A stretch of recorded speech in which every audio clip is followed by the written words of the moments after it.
కానీ అంటే అవతలి వైపు నుంచి మాట్లాడుతున్న వాళ్ళు ఏంటంటే ఇప్పుడు మీరు అన్నట్టుగానే పోలీసులని చంపారు, హింసని ప్రేరేపించారు.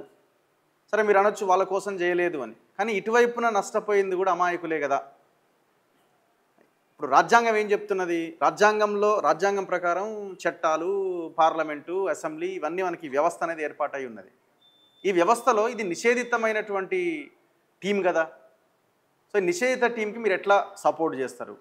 ఆ నిషేధిత టీంలో ఉన్నటువంటి మనుషులను మీరు ఎట్లా సపోర్ట్ చేస్తారు? వీళ్ళంతా రాజ్యాంగ వ్యతిరేకులు కదా.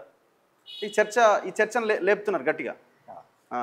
అయితే ఇప్పుడు మావోయిస్టు పార్టీ నిషేధిత పార్టీ, దాంట్లో డౌట్ లేదు ఎవరికి, దేశమంతా తెలుసు. అయితే నిషేధిత పార్టీ ఒకప్పుడు ఆర్ఎస్ఎస్ నిషేధిత సంస్థ, గాంధీని చంపగానే నిషేధిత సంస్థ, ఎమర్జెన్సీ టైంలో నిషేధిత సంస్థ.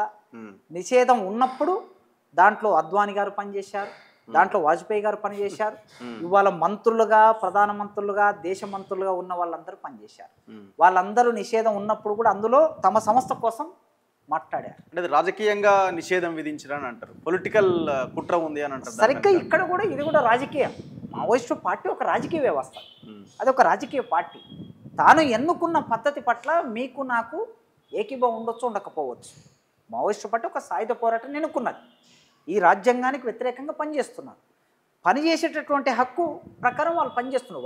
వాళ్ళు నిర్ణయించుకున్నారు. రాజ్యాంగబద్ధమైన హక్కు ఉండకపోవచ్చు. నిర్ణయించుకున్నటువంటి వాళ్ళు ఎవరి కోసం పనిచేస్తున్నారు అనేది ప్రశ్న.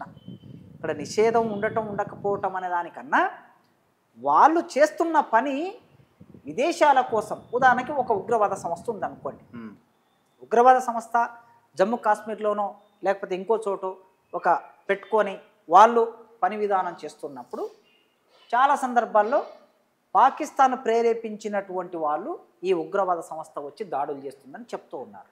అంటే వీళ్ళు ఎవరి కోసం పనిచేస్తున్నారు? పాకిస్తాన్ కోసం పనిచేస్తున్నారు అనే ఒక అభిప్రాయాన్ని సమాజంలో ఉంది.